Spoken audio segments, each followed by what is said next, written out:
وأصحابه البررة التقى والنقى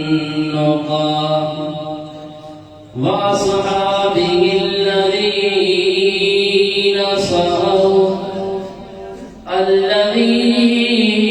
الذين سعوا في إشاعة التوحيد والسنة واعظين بقوله تعالى إن تدعوهم لا يسمعوا دعاءكم ولو سمعوا ما استجابوا لكم ويوم القيامة يكفرون بشرككم ولا ينبئك مثل خبير أما بعد فأعوذ بالله من الشيطان الرجيم بسم الله الرحمن الرحيم لو دعوة الحق والذين يدعون من دونه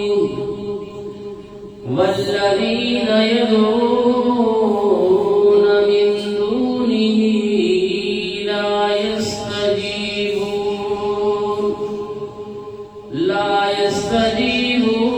يستجيبون لهم بشيء إلا كباسط كفيه إلى الماء ليبلغ فاه وما هو ببالغه وما دعاء الكافرين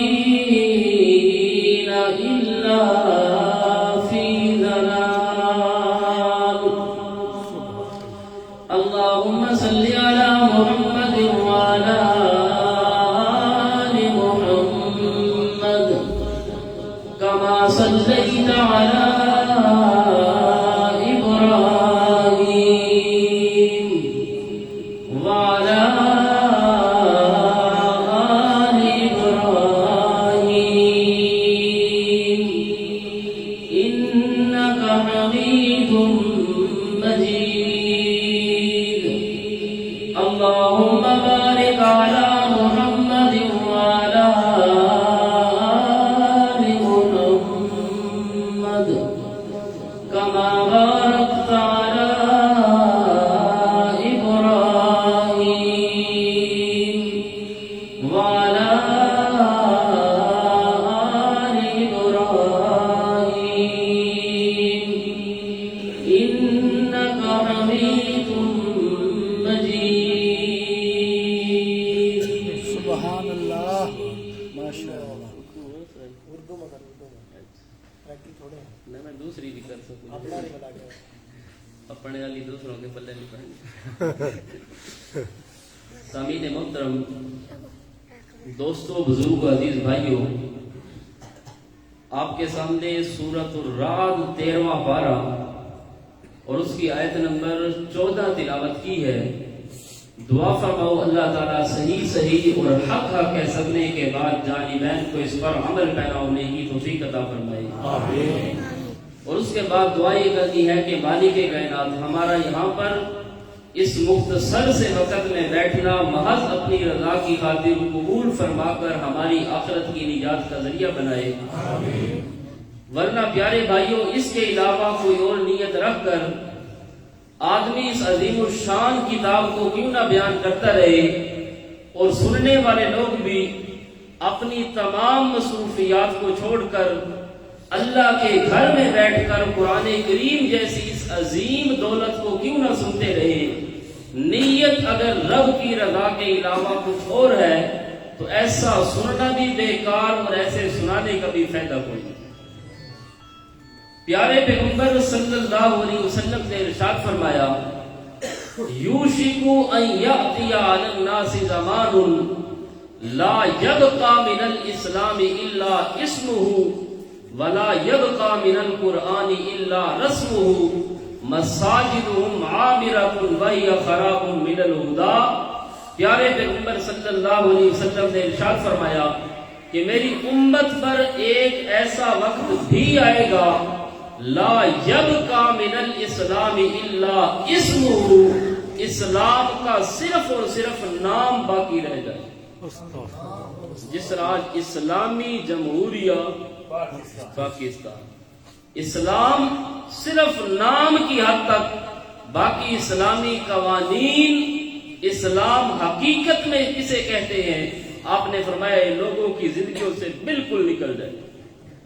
اور وَلَا يَبْقَى مِنَ الْقُرْآنِ إِلَّا رَسْمُهُ، قرآن اس وقت صرف اس کی ایک رسم باقی ہوگی، بظاہر لکھت ہوگی، اٹھانے والے اٹھائیں گے اور انہیں محسوس ہوگا کہ کاغذوں پر کچھ لکھا ہوا تو ہے، لیکن کسی کو یہ معلوم نہ ہوگا کہ اس آیت میں، اس صفحے پر، اس رکوع میں میرے اللہ نے میرے ساتھ کس چیز کا وعدہ کیا، کس چیز کا حکم دیا، کس چیز سے منع کیا۔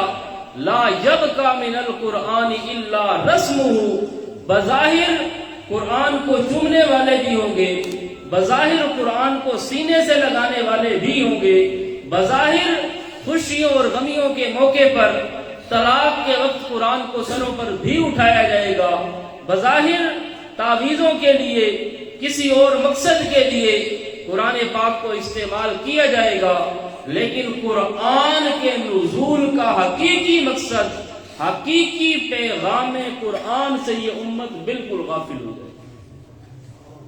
اور آپ نے فرمایا مساجدہم عامرۃ، اس وقت قرب قیامت فتنوں کے دور میں مساجدہم عامرۃ، اگر کہیں مسجدیں بظاہر بھری ہوئی بھی ملی، بظاہر مسجدیں آباد بھی ہوئی اور وہاں پر بڑا بڑا مجمع آپ کو ملے گا، لیکن وہی خراب من الہدی، وہاں پر ہدایت اور قرآن والا مسئلہ بیان نہیں ہوگا۔ لوگوں کا دیکھنے میں لاکھوں کی تعداد میں انٹرنیشنل اجتماع ہوں گے اور اتنی پبلک اور عوام ہوگی کہ اس مرکز میں، اس مسجد میں بیٹھنے کی جگہ بھی شاید کسی کو نہ ملے، لیکن وہی خراب من الہدی، وہاں پر دنیا کے سارے قصے، سارے خواب، ساری روایتیں، سارے پمفلٹ، حکایتیں بیان ہوں گی، لیکن اس مرکز میں اگر بیان نہیں ہوگا تو اللہ کا قرآن بیان ہوگا۔ یہ پیارے پیغمبر صلی اللہ علیہ وسلم نے 1400 سال پہلے جو پیشن گوئی فرمائی تھی، آج اسی کی عملی تصویر جب ایک انٹرنیشنل خطیب یہ واز کرتا ہے کہ اس قرآن میں ہمارے لیے ہدایت کوئی نہیں۔ آپ نے بھی شاید سنا ہوگا، نام میں نہیں لیتا، کہ یہ قرآن ہمارے لیے ہدایت کی دلیل نہیں بن سکتی، ہمارے لیے دلیل یہودی ہے، ہمیں پیچھے جانا پڑے گا، یہود ہمارے لیے حجت ہے، قرآن میں ہدایت کو۔ وَهِيَ خَرَابٌ مِّنَ الْهُدَىٰ، آج یہ انٹرنیشنل خطیب کی زبان سے جب جملہ سنا تو پیارے پیغمبر صلی اللہ علیہ وسلم کی حدیث کہ مسجدیں بظاہر آباد ہوں گی، دوسرا معنی مساجدہم عامرۃ، بظاہر مسجدوں پر خرچے بڑے ہوں گے، وہ بڑی ماربل، چینی ٹائل، فلاں فلاں، لیکن وہی خراب من الہدیٰ، مسجد جس مسئلے کے لیے بنائی جاتی ہے، وَأَنَّ الْمَسَاجِدَ لِلَّهِ فَلَا تَدْعُوا مَعَ اللَّهِ أَحَدًا، مسجد کا جو حقیقت میں بنانے کا مقصد تھا وہ بیان ہی فوت ہو جائے۔ تو اس لیے یہ وہی فتنوں کا دور ہے۔ آج کے دور میں اپنے ایمان کو بچانا، اپنے ایمان کو محفوظ کرنا، آپ نے فرمایا اتنا مشکل ہوگا کہ جس طرح کوئی آدمی انگارہ اپنی ہتھیلی پر رکھتا ہے، انگارہ ہتھیلی پر رکھنا جس طرح مشکل ہے، اسی طرح اس دور کے اندر اپنے ایمان کو بچانا مشکل ہو. تو آج کی ہماری یہ پیاری کانفرنس جن ہمارے معزز علماء کرام نے، ہمارے موحد دوستوں، نوجوان ساتھیوں نے منعقد کی، پیغام قرآن کانفرنس. میرے سے پہلے ہماری جماعت کے بہترین خطیب حضرت مولانا قاری محمد سلیمان صاحب وہ یہ آیت پڑھ رہے تھے، لہو دعوت الحق، حقیقت میں یہی پیغام قرآن. سبحان اللہ. پیغام قرآن ویسے تو پورا کا پورا قرآن یہ ہمارے لیے پیغام ہے، لیکن اس کا جو خلاصہ ہے وہ خلاصہ یہی ہے، لہو دعوت الحق، کہ سچی پکار کے لائق صرف اللہ رب العزت کی ذات ہے. اللہ کے علاوہ جس کو مرضی پکارو، مورتیاں بنا کر پکارو تب بھی، قبر کے ذریعے پکارو تب بھی، دربار اور مزار پر جا کر پکارو تب بھی، غائبانہ طور پر یا جبرائیل یا میکائیل کہہ کر پکارو تب بھی، فرمایا لہو دعوت الحق، سچی پکار صرف اللہ کا حق ہے. باقی اللہ کے علاوہ جس کو بھی پکارو گے وہ پکار حق نہیں بلکہ نا حق. سچی پکار صرف اللہ ہی کا حق ہے. اور یہی وہ دعوت تھی کہ پیارے نبی صلی اللہ علیہ وسلم نے جب اپنی برادری کو اکٹھا کیا اور کہا قولوا لا الہ الا اللہ، اے میری برادری کے لوگوں یہی لا الہ الا اللہ پڑھ لو، تفلحو، تم سب کامیاب ہو جاؤ گے. دنیا میں بھی حکمرانی، بادشاہت، عزت تمہارا مقدر ہوگی، آخرت کے اندر بھی فلاح اور کامیابی تمہارا مقدر ہوگی. صرف یہی لا الہ الا اللہ سمجھ کر پڑھ لو. لیکن پیارے بھائیوں، قولوا لا الہ الا اللہ، ابھی پیارے نبی الا اللہ پر پہنچے تھے، ابھی تفلحو کا لفظ زبان سے نکل رہا تھا، پتھروں کی بارش پہلے شروع ہوئی. کیونکہ وہ سمجھتے تھے لا الہ الا اللہ کا معنی کیا ہے. جب امام الانبیاء نے یہ لفظ کہا، اس وقت آپ کے گھر سے میلاد منانے والا آپ کا چچا ابو لہب سب سے پہلے اس نے پتھر مارے اور کہنے لگا تبا لک یا محمد الہذا جمعتنا، بد دعائیہ جملہ کہا کہ کیا اسی لیے ہمیں اکٹھا کیا تھا. اب سب آپ صلی اللہ علیہ وسلم کے مخالف ہو گئے، یہودی بھی، عیسائی بھی، جتنے بھی قبیلے تھے، آپ کی اپنی برادری والے بھی، بظاہر ان کے آپس میں بھی اختلاف تھے، لیکن لا الہ الا اللہ کی جب دعوت عام ہونے لگتی ہے، پھر ایک دوسرے سے اختلاف ہونے کے باوجود سب مشرک، بدعتی، کسی نہ کسی صورت میں آپس میں مل کر ان کی کوشش یہ ہوتی ہے کہ اس پیغام قرآن کو دبا دیا جائے.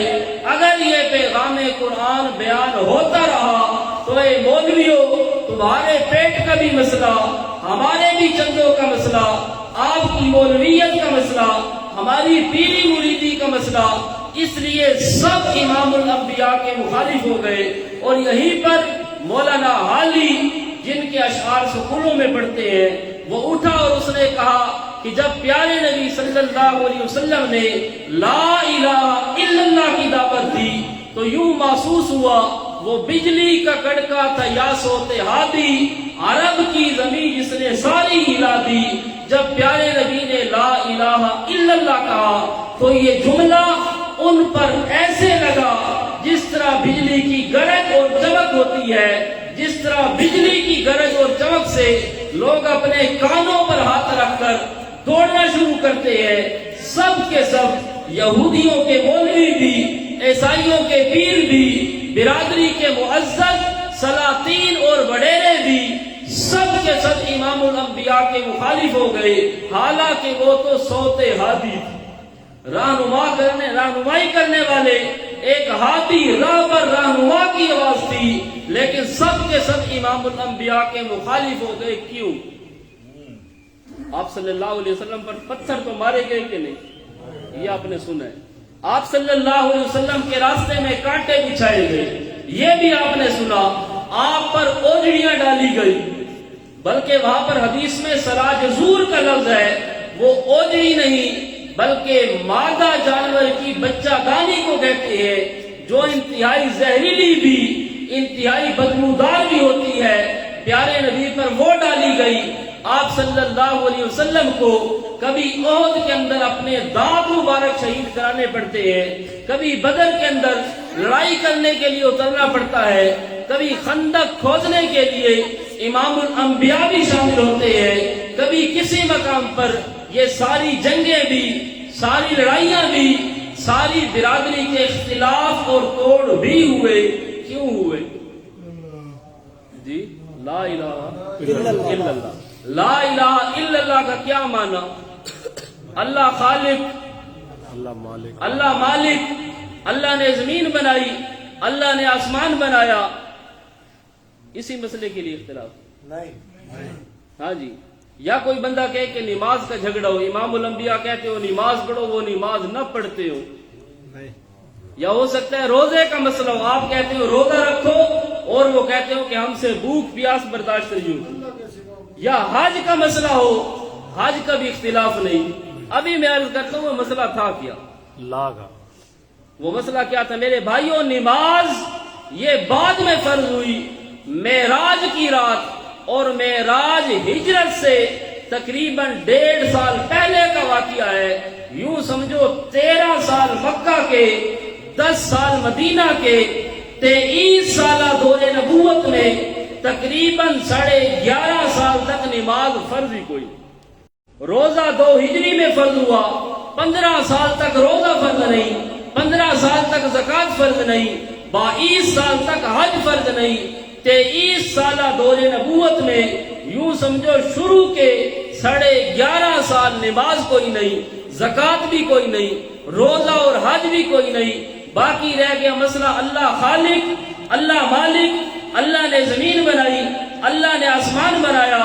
ہو سکتا ہے یہ اختلاف ہو تو میرا بھائی مجھ پر غصہ نہ ہونا، سورہ یونس اس کی آیت نمبر 31 اور مانا اپنے گھروں میں جا کر دیکھ لینا، یہ 11واں پارہ اور سورت کا نام سورہ یونس۔ فرمایا کل اے میرے پیارے پیغمبر صلی اللہ علیہ وسلم ابو جہل سے، اس کی پوری پارٹی سے پوچھئے من یرزقکم من السماء والارض، کون ہے جو تمہیں روزیاں پہنچاتا ہے آسمان کی بلندیوں سے بارش کی صورت میں، والارض زمین سے کھیتیاں اگا کر تمہارے لیے روزی کے بندوبست کرنے والا کون؟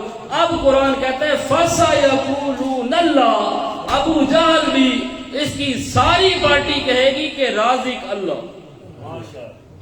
پھر پوچھا گیا میرے پیغمبر ان سے پوچھئے اَمَّن يَمْلِكُ السَّمْعَ وَالْأَبْصَارَ، تمہارے کانوں کا مالک کون ہے؟ کانوں میں سننے کی طاقت رکھنے والا، والابصار، آنکھوں میں دیکھنے کی طاقت رکھنے والا کون؟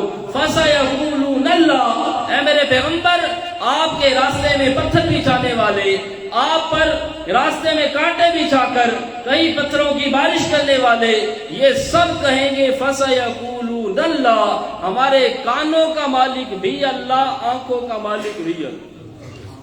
اچھا پھر ان سے پوچھئے مَن یُخْرِجُ الْحَيَّ مِنَ الْمَيِّتِ وَيُخْرِجُ الْمَيِّتَ مِنَ الْحَيِّ، کون نکالتا ہے زندہ بچہ،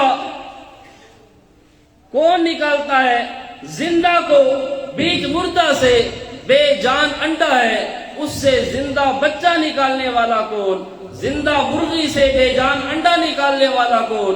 قرآن کہتا ہے فَسَيَقُولُونَ اللَّهُ، وہ کہیں گے یہ کام کرنے والا بھی اللہ۔ اچھا مَن يُدَبِّرُ الْأَمْرَ، یہ ابو جہل کی پارٹی کہہ رہی، ان سے پوچھا گیا اب ان سے پوچھئے میرا پیغمبر مَن يُدَبِّرُ الْأَمْرَ، الامرہ کی الف لام علماء جانتے ہیں عوض عن المضاف کے عبارت تھی مَن يُدَبِّرُ امر العالم، کائنات کے سارے نظام چلانے والا، دریاؤں میں مچھلیوں کو روزی دینے والا، جنگلوں میں کتے اور خنزیروں کو روزی دینے والا، تمام مخلوقات کی حاجتوں کو جاننے والا، پوری کرنے والا، سارے جہان کی تدبیریں کرنے والا کون؟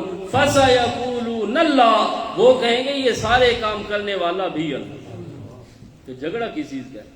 اگر یہی توحید ہے، اگر یہی توحید تھی، یہی اگر پیغام قرآن تھا تو ابو جہل اس مسئلے کے لیے پوری زندگی دے دیتے. 1 سال نہیں، 4 مہینے، کچھ دن نہیں، بلکہ اگر اللہ خالق، اللہ مالک، اللہ رازق یہ مسئلہ ہوتا تو ابو جہل آپ کے ساتھ ہوتا. لیکن اور دوسری جگہ پر وَلَئِن سَأَلْتَهُمْ من خلق السماوات والارض، اے میرے پیارے پیغمبر ان سے پوچھئے کافروں سے، من خلق السماوات، کس ہستی نے آسمانوں کو بنایا، والارض، زمینوں کو بنایا، تو لَيَقُولُنَّ اللَّهُ، اے میرے پیغمبر یہ سارے کافر اور مشرک کہیں گے آسمانوں کو بنانے والا بھی اللہ، زمین کو بنانے والا بھی اللہ. معلوم ہوا خالق بھی اللہ کو مانتے ہیں، رازق بھی اللہ کو مانتے ہیں، امن یملک السما، مالک بھی اللہ کو مانتے ہیں، یخرج الحی من المیت، زندہ اور مردہ کرنے کا اختیار بھی اللہ کو مانتے ہیں، من یدبر الامر، مدبر عالم بھی اللہ کو مانتے ہیں. پھر جھگڑا کس چیز کا؟ تو لا الہ، معلوم ہوا کہ الہ کی یہ جو تشریح ہمیں پڑھائی جاتی ہے، جس تشریح پر اکرام مسلم کا دروازہ کھلتا ہے، یہ تشریح لا الہ الا اللہ کی حقیقی تشریح نہیں. بے شک ہم مانتے ہیں کہ اللہ کو خالق، مالک، رازق نہ ماننے والا وہ بھی مرتد اور کافر ہے. لیکن سوچنا یہ ہے کہ یہاں پر ہے کوئی ایسا بندہ جو اللہ کو رازق نہ مانے، اللہ کو خالق نہ مانے. دکان الہ نہیں، مکان الہ نہیں، دکان سے کچھ نہیں ہوتا، مکان سے کچھ نہیں ہوتا. اور میرا بھائی دکان اور مکان کو کون الہ سمجھتا ہے؟ لوگ قبروں کی مٹیاں کھا گئے، لوگ قبروں پر سجدے کر رہے ہیں، رکوع کر رہے ہیں، حتیٰ کہ قبروں کے طواف شروع ہو گئے، حتیٰ کہ حاجتوں مشکلوں میں ان کو پکارا جا رہا ہے. اور میں یہاں پر کہوں کہ دکان سے کچھ نہیں ہوتا، مکان سے کچھ نہیں ہوتا، تو ظاہری بات ہے لوگ میری عزت کریں گے. لا الہ الا اللہ یہ کوئی اتنی آسان چیز تو نہیں. آج میرے بارے میں آپ کہہ سکتے ہیں، علامہ خضر حیات صاحب، ان کے بارے میں کہہ سکتے ہیں انداز گفتگو ٹھیک نہیں، بولنے کا طریقہ نہیں آتا، علم کی کمی ہے، عمل اور عقل کی کمی ہے. لیکن امام الانبیاء صلی اللہ علیہ وسلم، ان سے زیادہ اخلاق والا کائنات میں کوئی نہیں آیا، ان سے زیادہ حسن والا کائنات میں کوئی نہیں آیا، ان سے زیادہ بہترین انداز تکلم والا کائنات میں کوئی نہیں. امام الانبیاء بولتے ہوں گے یوں سمجھو پھول جھڑتے ہوں گے، امام الانبیاء بولتے ہوں گے یوں سمجھیے فضا خوشبو سے معطر ہوتی ہوگی، امام الانبیاء بولتے ہوں گے وہ منظر ہی ایسا عجیب ہوگا جنہوں نے دیکھا بس انہی نے دیکھا. تو اس لیے جب امام الانبیاء کی زبان سے لفظ نکلے قولوا لا الہ الا اللہ، ان کو پتھر لگے اور ہمیں حلوے پیش کیے جائے، ہم لا الہ الا اللہ کہیں، ہمیں چاول پیش کیے جائے. مقصد اس کا یہ ہے کہ ہم نے لا الہ الا اللہ کھول کر سمجھایا نہیں، ورنہ یہی لا الہ الا اللہ آج بھی اگر کھول کر سمجھایا جائے، کہیں وہاں بھچرا کی سرزمین پر حضرت مولانا حسین علی کو اپنا شہر چھوڑ کر علیحدہ ڈیرے پر بستے ہوئے نظر آتے ہیں. یہی لا الہ الا اللہ آج بھی اگر کھود کر بیان کرو، کہیں حضرت شیخ القرآن مولانا غلام اللہ خان کی گردن پر استرے چلتے ہوئے نظر آتے ہیں. یہی لا الہ الا اللہ آج بھی اگر کھود کر بیان کرو، کہیں عنایت اللہ شاہ سے بخاری رحمہ اللہ پر گولیوں کی بارش ہوتی ہوئی نظر آتی ہے.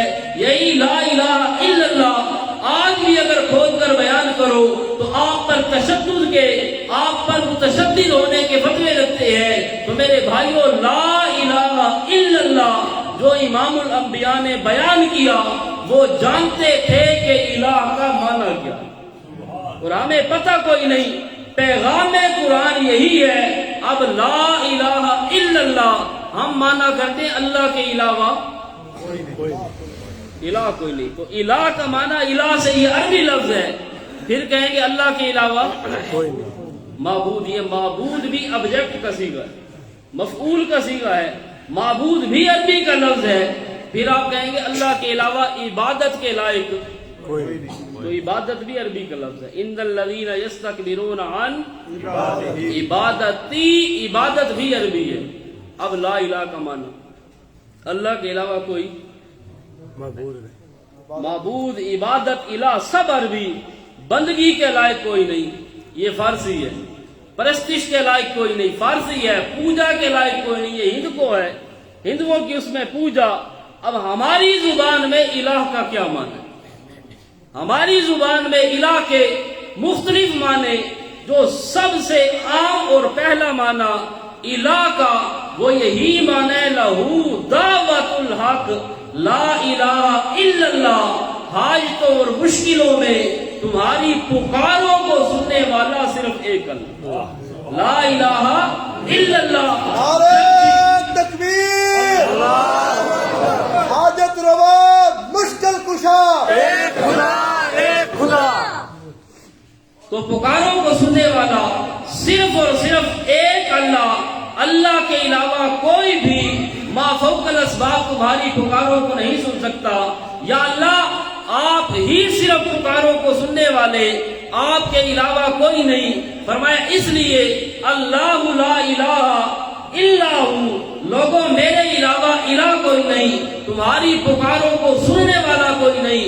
وجہ یہ ہے الحی، کیونکہ ہمیشہ زندہ صرف میں اللہ، باقی میرے علاوہ جس کو بھی پکارو گے ان سب کے لیے قانون کل من علیہا فان، ان سب کے لیے کل نفس ذائقۃ الموت، ان سب کے لیے کل شیء ہالک الا وجہ، ان سب کے لیے انک میت وانہم میتون، ان سب کے لیے افئن مت فهم الخالدون کا قانون رکھا کہ ہر متنفس نے مرنا ہے. موت سے پاک ذات صرف کس کی ہے؟ اللہ رب العزت کی. اللہ کے علاوہ کائنات میں سب سے عظیم الشان ہستی امام الانبیاء صلی اللہ علیہ وسلم کی جب آپ فوت ہوئے تو حضرت صدیق اکبر رضی اللہ تعالی عنہ تشریف لائے، امام الانبیاء کو بوسہ دیا اور پہلا لفظ بولا طبت حیم و میتا. سب بولے طبت حیم و میتا. یہ کہتے ہیں امام الانبیاء کو میت کہنا امام الانبیاء کی توہین ہے. حضرت صدیق اکبر نے کیا کی ہے؟ توہین کی ہے، نعوذ باللہ. طبت حیم و میتا. حضرت صدیق اکبر تشریف لائے اور جب آپ نے آپ کے چہرے اقدس کو دیکھا، آپ کے چہرے کی تر و تازگی کو دیکھا، رعنائی کو دیکھا، تو حضرت صدیق کی زبان سے بے اختیار نکلا طبت حیم و میتا. اے اللہ کے نبی، جب زندہ تھے تب بھی بہاریں تھی، جب زندہ تھے تب بھی چہرے پر تر و تازگی تھی، جب زندہ تھے تب بھی چہرے پر رعنائی تھی.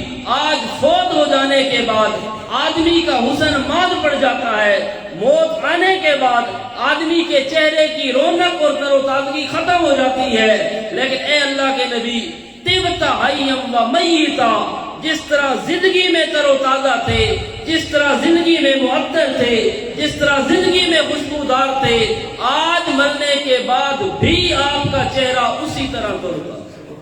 سبحان. اور حضرت علی رضی اللہ تعالیٰ عنہ، بس میں ختم کرتا ہوں، صرف آخری چند تشریف رکھے، آرام سے بیٹھے رہے. تو حضرت علی المرتضی رضی اللہ تعالیٰ عنہ نے جب امام الانبیاء کو غسل دیا، انہوں نے بھی یہی فرمایا طبت حیم و میتا.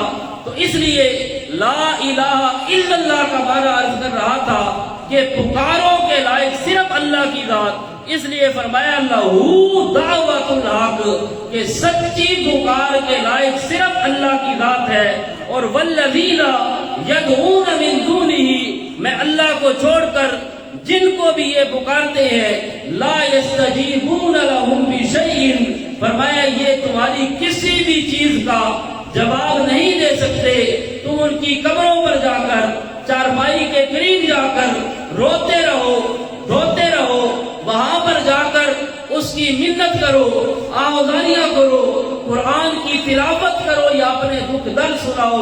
لا یستجیبون لہم بشیء، نہ وہ تمہاری سن سکتے ہیں نہ جواب دے سکتے ہیں. ہاں یہ ہے کہ تمہاری مثال پھر اس بندے کی ہوگی الا کباسط کفیہ الی الماء، کہ جس آدمی نے اپنے ہاتھ پانی کی طرف پھیلا دیے.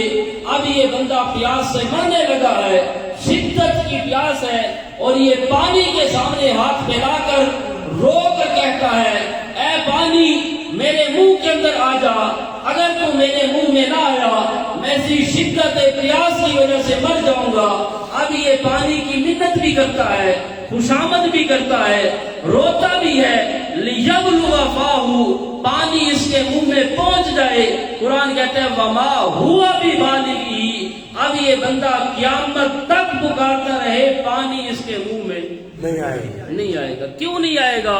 کیونکہ پانی کے حصول کا قانون یہ تھا کہ یہ ڈول لیتا، پھر رسی باندھتا، پھر کنویں میں لٹکا کر یہ سارے اسباب اختیار کرنے کے بعد پھر ڈول کو کھینچتا تو پانی منہ تک آ سکتا تھا. لیکن یہاں پر اسباب کوئی نہیں، اور بغیر اسباب کے یہ پانی کو قیامت تک پکارے، پانی اس کی پکار سنتا بھی نہیں، اس کے منہ میں آ بھی نہیں سکتا. فرمایا اسی طرح لہو دعوت الحق، سچی پکار صرف اللہ کا حق. مجھے چھوڑ کر جس مرضی دربار پر جاؤ، جس مرضی مزار پر جاؤ، جس مرضی جگہ پر جاؤ، جن کو بھی تم پکارو گے بغیر اسباب کے نہ وہ تمہاری پکاروں کو سن سکتے ہیں. کیونکہ وہاں پر روح والی رسی کوئی نہیں، کانوں والا ڈول موجود کوئی نہیں. جب وہاں پر روح بھی کوئی نہیں، کان بھی کوئی نہیں، پھر وہاں پر جا کر پکارتے رہو، منتیں کرتے رہو، قیامت تک پکارتے رہو گے. وما ہوا ببالغہ، نہ وہ قبر والا تمہاری سنے گا نہ تمہیں جواب دے گا. ہاں اتنی بات ضرور ہے وما دعاء الکافرین الا فی ضلال، تم خود خیر سے کافر بن جاؤ. جب اللہ کو چھوڑ کر بندہ حاجت کے اندر، مشکل کے اندر بغیر اسباب کے کسی بھی ہستی کو پکارتا ہے تو پھر اس پر فتویٰ لگتا ہے کفر کا.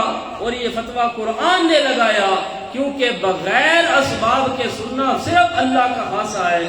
اللہ کے علاوہ ما فوق الاسباب سننے کا عقیدہ کسی بت کے ذریعے سے بت والے کو پکارے تب بھی کافر، قبر کے ذریعے سے قبر والے کو پکارے تب بھی کافر، یا جبرائیل یا میکائیل کہہ کر غائبانہ پکارے تب بھی کافر ہے. کیونکہ مخلوق سنتی ہے اسباب کے تحت اور اللہ سنتا ہے بغیر اسباب کے. اب کوئی بندہ بغیر اسباب کے بت کے بارے میں نظریہ رکھے جس طرح وہ کافر، اسی طرح کسی قبر کے بارے میں نظریہ رکھے وہ بھی کافر. لہو دعوت الحق، یہی ہے پیغام قرآن. قرآن کا پیغام یہی ہے. بہرحال جو کچھ عرض کیا، دعا ہے کہ اللہ عمل کر دے.